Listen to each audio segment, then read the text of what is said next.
Muito bem, este é o Conexão Futura, ao vivo, aqui pelo seu canal Futura. E o Brasil tem hoje mais de 2 milhões de professores atuando na área de educação básica, segundo dados do Instituto Nacional de Pesquisas Educacionais, o INEP. Deste total, 380 mil professores também são alunos do ensino superior e mais de 13 mil cursam graduação em História. Bom, esse é um reflexo da Lei de Diretrizes e Bases da Educação, que exige que docentes dos anos finais do ensino fundamental e de todo o ensino médio tenham diploma universitário para exercer sua função. A gente sabe que esse investimento na formação continuada dos professores também reflete na qualidade do ensino dos alunos. E a disciplina de História permite compreender a realidade que nos cerca e ajuda a despertar um raciocínio crítico. Então, no programa de hoje, vamos discutir a importância desse aprendizado e como tornar o ensino de História mais atraente para os alunos. Para esta conversa, recebemos aqui no estúdio a doutora em História Dulce Pandolfi, que é pesquisadora da Fundação Getúlio Vargas, e também conosco o Pedro Renó, ele é professor de História, e logo mais pela internet a gente também vai falar com a Cristina Meneghello, que é coordenadora da Olimpíada de História. Bom, e você em casa, como sempre, também é nosso convidado, então aproveite para tirar suas dúvidas. Se você está aí em frente ao computador conectado à internet, tem duas formas de mandar o seu recado para a gente. Primeiramente, você pode acessar nossa página no facebook.com/canal Futura Oficial. Você acessa aí no seu computador, abre aqui a nossa página do perfil do Canal Futura. Logo aqui embaixo tem esse post aqui falando do ensino de História. Então várias pessoas já fizeram sua curtição aqui no Facebook, mandaram seu recado, daqui a pouco a gente vai aí responder essas perguntas, ler os comentários do pessoal de casa. E a outra forma também de mandar seu recado é através do microblog, mande seu recado para o nosso perfil no Twitter, que é @canalfutura. E como sempre tem também aquele bom e velho telefone, só ligar aí no 0 operadora 21 3523 4098. Bom, obrigado aos dois pela presença, bem-vindos, boa tarde. Quero começar ouvindo de vocês. Antes de a gente falar um pouco do ensino de História em geral, quero falar de vocês, ouvir de vocês, na verdade, como começaram a se interessar por História. Vocês lembram o primeiro momento da primeira aula de História na época da escola, Dulce? Bem, a minha experiência no início foi muito desagradável. Eu acho que eu fui de uma geração que a História era ensinada de uma maneira muito desinteressante, uma história decoreba, né, memorialista, baseada nos grandes feitos, nos grandes homens. Então eu não tinha o menor interesse pela História. Eu não gostava de História. Não gostava de História? Não, eu fui uma boa aluna, mas eu não gostava de História porque era uma história muito chata. Os livros didáticos também péssimos, né? Tanto que eu fiz Ciências Sociais, eu me formei em Ciências Sociais. Eu resolvi fazer Sociologia, que eu achava mais interessante, até muito nessa ideia de, né, intervir no mundo. Mas depois eu começo a trabalhar no CPDOC, que é um Centro de Pesquisa e Documentação em História do Brasil Contemporânea, e começo a trabalhar, inclusive, com os arquivos privados de homens públicos, e descubro essa riqueza das fontes documentais, né? Então, meu interesse pela História veio a posteriori. Bem depois, lá na época da escola, na educação básica, você não gostava, era muito chato.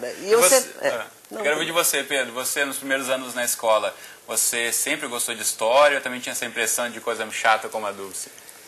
Bom, na verdade eu peguei os últimos anos de estudos sociais, né, e não eram bons de fato. Realmente eu também não gostava, não tinha interesse. O meu interesse por História, ele foi um pouco tardio mesmo. Acho que foi através de filmes, conversas, questão política também, que me interessou sempre tive interesse por isso. E tanto é que o primeiro curso que eu fiz foi de comunicação social, não foi de História também. Aí eu abandonei para fazer História, até riram de mim na época, né? Mas aí dentro da universidade que de fato eu fui tomando gosto mesmo. E hoje eu não consigo viver Então, você sem. teve mais interesse pela História fora da escola, como você disse, vendo filmes, se interessando por leitura sobre política, games, muito mais do que na sala de aula? Muito mais do que na sala de aula. Que tipo de game atraía você para gostar de História? Games de estratégia em História, né? Não só também, tem a questão geográfica também, né? Mas eu posso dizer que o meu interesse sempre maior foi por ciências humanas, não só por História. Aí eu fui afunilando com o tempo. Muito bom. A gente sabe que muitas vezes essa sensação que vocês tinham na época da escola ainda é o que muitos alunos sentem, né? Infelizmente aí a metodologia não avançou tanto, apesar de tanta tecnologia ter mudado. A gente sabe que uma forma aí de tentar atrair os alunos para o gosto da história, de qualquer outra disciplina, é através de competições. Então vou chamar agora para a nossa conversa a Cristina Meneghello. A gente teve um probleminha com a Cristina, a produção também passando, então a gente fala com a Cristina daqui a pouco. Enquanto isso, eu vou mostrar para você em casa o site das Olimpíadas de História, então, onde professores aí podem participar, inscrevendo seus alunos. Até 9 de agosto, estudantes regularmente matriculados no 8º e no 9º anos do ensino fundamental e médio podem fazer sua inscrição. Então está aí o site para você, olimpiadadehistoria.com.br. A gente fala daqui a pouquinho um pouco mais sobre esse assunto com a Cristina. Mas voltar a ouvir a Dulce, então, Dulce, você concorda que, de fato, as décadas passaram, a história evoluiu muito, as tecnologias também, mas o ensino de história nem tanto?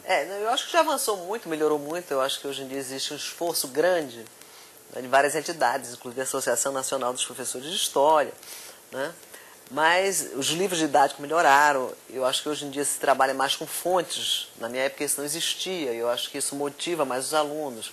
Você usar diversos outros recursos, né? Fontes documentais, recursos audiovisuais. Então eu acho que tem um esforço grande. Acho que tem professores bem mais interessantes, né? Eu acho que a situação é um pouco diferente da minha época, sem dúvida nenhuma. E eu até, quer dizer, acho que eu gosto muito da aula. E a grande preocupação que eu tenho com meus alunos é exatamente essa coisa de compreender as coisas. Porque eu digo sempre, não adianta você pode explicar, né, qualquer coisa, mas se o aluno não entende o sentido daquilo, ele não consegue se motivar. Então eu acho que a história exatamente tem esse papel, né, que é o papel de você entender o passado, mas para você compreender hoje, né, compreender a realidade que a gente vive e que atua nela. Então eu acho que esse esforço cada um deveria fazer, porque de fato 1 hora de aula com uma coisa que ninguém está entendendo é realmente insuportável, né? E isso eu acho que não só vale para a história, eu acho que vale para todas as matérias. Eu acho que o professor só devia dar aula quem tem vocação para ensinar, porque de fato, para quem não gosta de ensinar, é uma coisa insuportável, né? Bom, o Pedro também está na sala de aula, professor de história, você concorda com a Dulce? Essa vocação é fundamental até para atrair a atenção dos alunos, né? Totalmente. Na verdade, a gente tem que se redobrar dentro de sala de aula, né? Uma aula que, não que eu esteja criticando totalmente, mas uma aula só com giz, lousa e saliva, né? Não dá certo, não prende a atenção dos alunos, então a gente tem que fazer algo mais, assim. É o que eu procuro todos os dias. A questão é que, com poucos recursos, a gente tem que fazer todos os dias algo novo. Aí é bem complicado, mas de fato o ideal seria isso. E fica muito mais em cima, então, mesmo da postura do professor em querer inovar a sua aula do que, de fato, né, uma política nacional aí que, de fato, abordasse a questão da história de forma mais consistente e inovadora. Eu vou chamar agora, acho que a gente voltou a ter contato com a Cristina Meneghello, que é coordenadora da Olimpíada de História, que está na 5ª edição. Boa tarde, Cristina, você me ouve bem? Boa tarde, ouço sim. Então conta pra gente, quem pode participar dessa Olimpíada de História, Cristina? Pode participar da Olimpíada os alunos de 8º e 9º ano e os alunos de ensino médio, e as equipes podem ser mistas, ou seja, eles podem ser de diferentes séries. Cada equipe é composta por 3 alunos e o capitão da equipe é o professor de história da escola. Muito bem, então o professor tem esse papel fundamental aí. Antes de a gente falar um pouco mais, Cristina, eu quero ouvir de você. A gente falava aqui, os nossos outros entrevistados contavam um pouco das memórias das aulas de história na época da escola. Você tem boas memórias? Você gostava de estudar história? Tinha uma aula interessante? Tinha professores interessados ou que tornavam o conteúdo mais atraente para os alunos? Não tinha, mas tinha um professor muito querido, mas as aulas não eram muito interessantes, não. Mas mesmo assim eu fui desenvolvendo um gosto por história que me levou à graduação e depois a toda a carreira acadêmica dentro da história. Mas onde é que foi esse ponto fundamental aí? Onde aconteceu essa virada da chavezinha aí que você começou de fato a gostar de história, Cristina? Foi lendo bons livros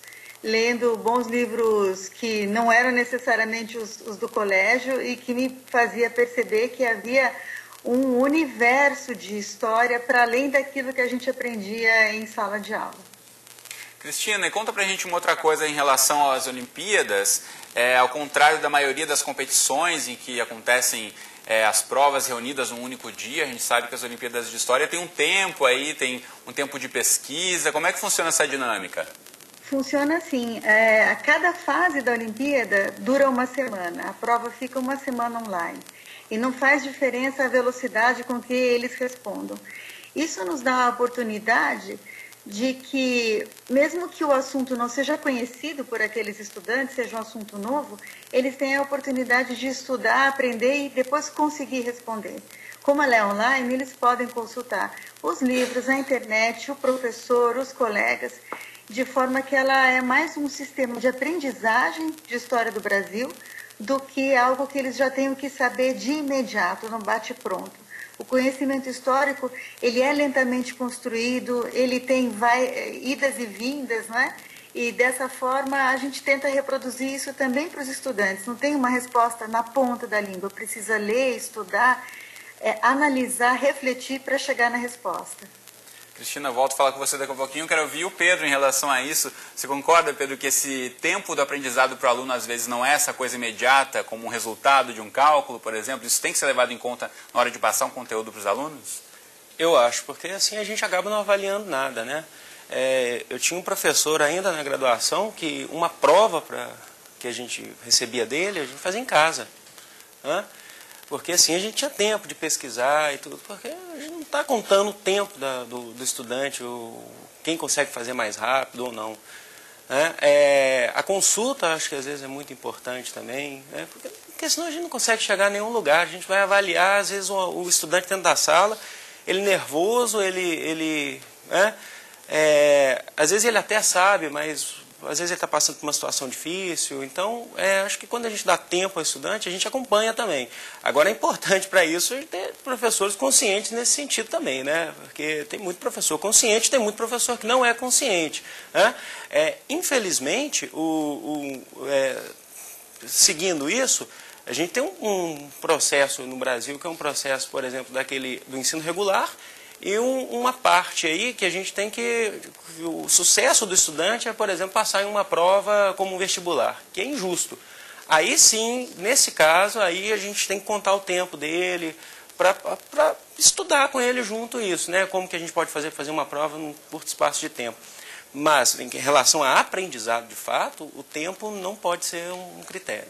Dulce, você concorda? Essa questão da metodologia de avaliação, que muitas vezes está marcada pelo tempo, pela rapidez em que o aluno responde, muitas vezes não corresponde de fato ao conhecimento que ele já adquiriu em relação àquela matéria? Eu concordo, agora, de qualquer maneira, quer dizer, as pessoas têm que ser treinadas para o mundo real, né? Eu até insisto muito com meus alunos, que às vezes querem fazer, por exemplo, prova de lápis, né? Ou ficar muito mais tempo do que o horário. E eu digo, olha, qualquer concurso que vocês vão fazer, infelizmente é assim, as avaliações elas têm regras e têm normas.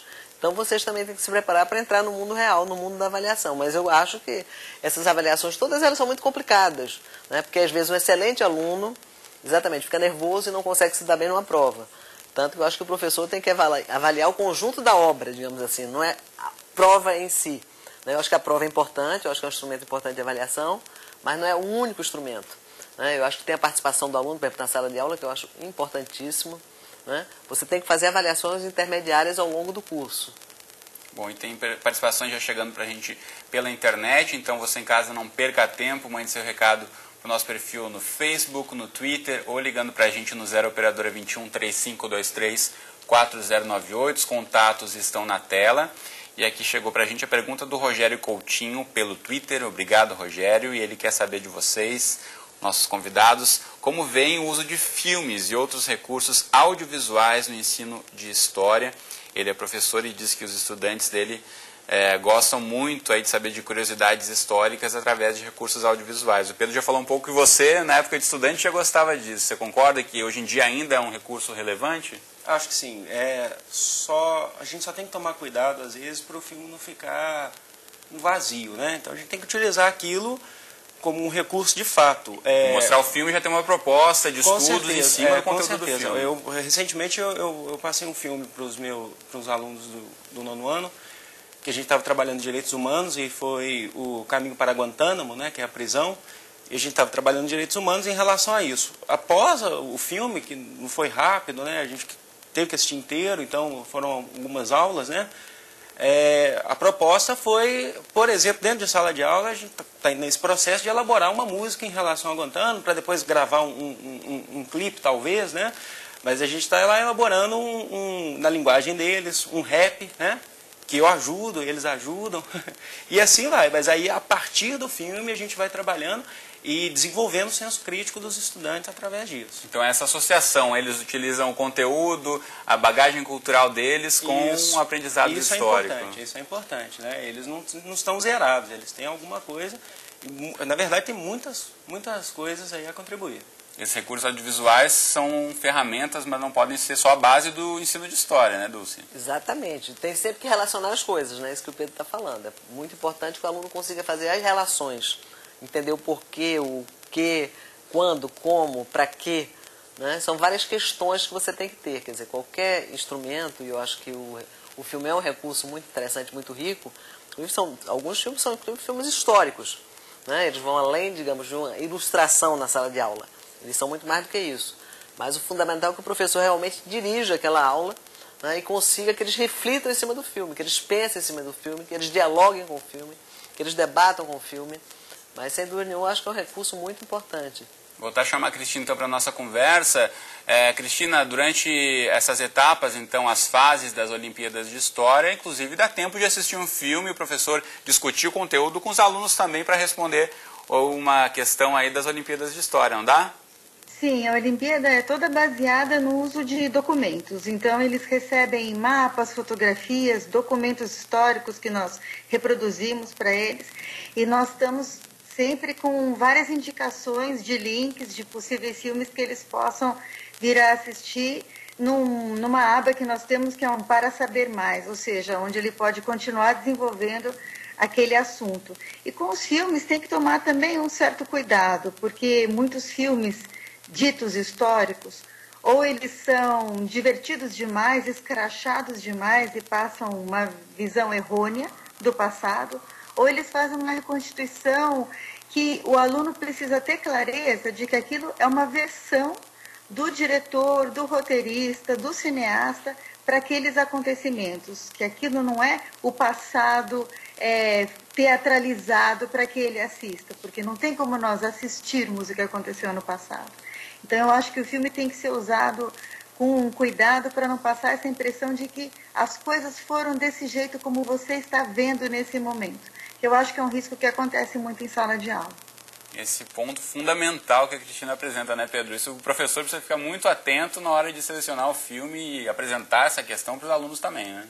Inclusive, eu deixo bem claro, quando eu passo um filme, que tem toda uma questão cinematográfica em cima, né? Uma adaptação da história. Uma adaptação da história, que o herói aí do filme, o personagem principal, ele é bonito desse jeito porque o filme precisa vender, né? Que existe uma indústria em cima disso, né?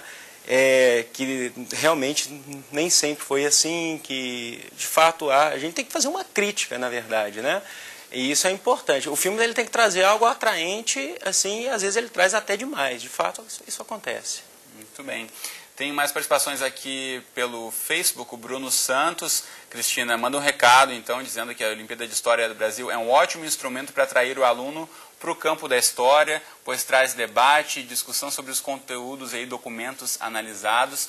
Então, Cristina, quero aproveitar para você fazer o chamamento novamente. Quem pode participar, o prazo, ainda tem tempo, né, até agosto. Qual a estrutura aí que o professor precisa montar para selecionar os alunos e participar das Olimpíadas de História nessa 5ª edição?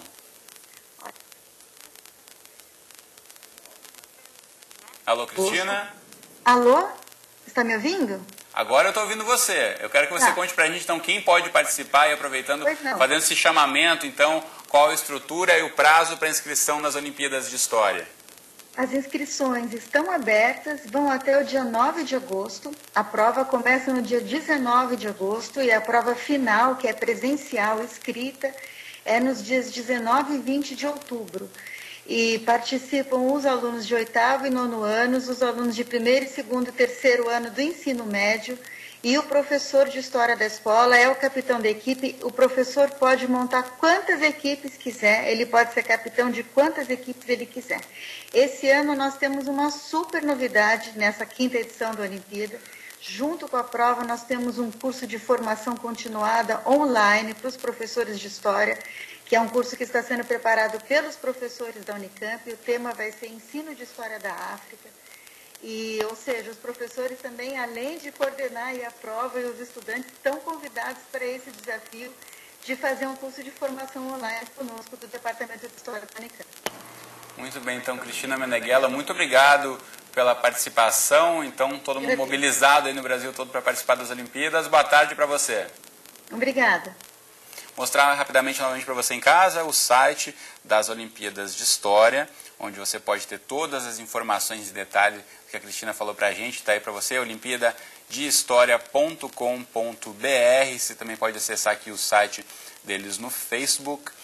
E aqui tem mais participações do Twitter para a gente. A Luana Barreto disse que acha que todo curioso tem um interesse natural por história, que resta conseguir mantê-lo vivo. E manter esse interesse é importante. Só antes da gente encerrar, eu quero ver de vocês a fundamental importância da formação continuada. A Cristina já falou do professor que participa da Olimpíada de História, tem essa possibilidade. Eu falei no começo do programa aí do aumento, né, do número de professores de ensino fundamental que estão se especializando, fazendo graduação em História também.